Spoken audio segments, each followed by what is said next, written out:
महाराष्ट्र की 3 घटनाएं जो आपका दिल दहला कर रख देगी।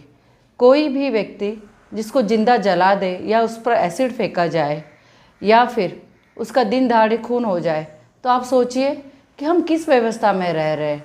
पहली घटना है साल 1990 की, रिंकू पाटिल, उल्लासनगर महाराष्ट्र में, जहां 10वीं की परीक्षाएं चल रही थी। 4 लड़के आते हैं और स्कूल के परिसर में उस बच्ची को जलाकर चले जाते हैं। पुलिस भी वहाँ मौजूद है, लोग मौजूद है, टीचर मौजूद है, प्रिंसिपल मौजूद है और इतने सारे स्टूडेंट्स, लेकिन कुछ नहीं कर पाते, उसको जलाकर कोलसा बना देते हैं। उसके बाद की घटना साल 2026 की, इसमें 2 घटनाएं हैं। एक अहिल्या नगर की जिसमें 13 साल की लड़की पर एसिड डाल दिया गया है। आप सोचिए क्या हुआ होगा उस लड़की का। हमें सुई चुभ जाती है ना, तकलीफ होती है। अगली कहानी है कल की, जहाँ पर पेट्रोल पंप पर एक आदमी आता है और अपनी, जिसे बाद में पता चला कि वो पत्नी है, उसको चाकू मारकर उसका खून कर देता है।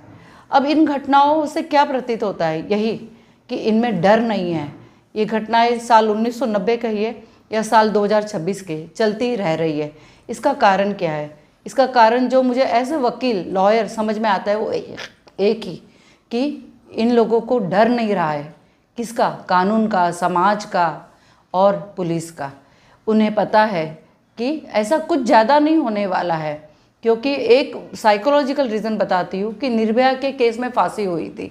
उसके बाद कोई भी ऐसी घटना मुझे याद नहीं है जिसमें स्त्री पर बलात्कार हुआ हो या फिर उस पर कोई अत्याचार हुआ हो और उसे फांसी हुई है। ये ऐसा क्यों हो रहा है? उसका कारण ये है कि एविडेंस कम होता है या फिर केस सालों साल चलते हैं, विटनेसेस मिलते नहीं है, या फिर वो मिलते हैं तो वो समय के साथ वो उस घटना को या तो भूल जाते हैं या घटना वैसे ही कोर्ट में कह नहीं पाते, और इसका परिणाम होता है कि आरोपी को या तो कम सज़ा मिलती है या वो छूट जाते हैं।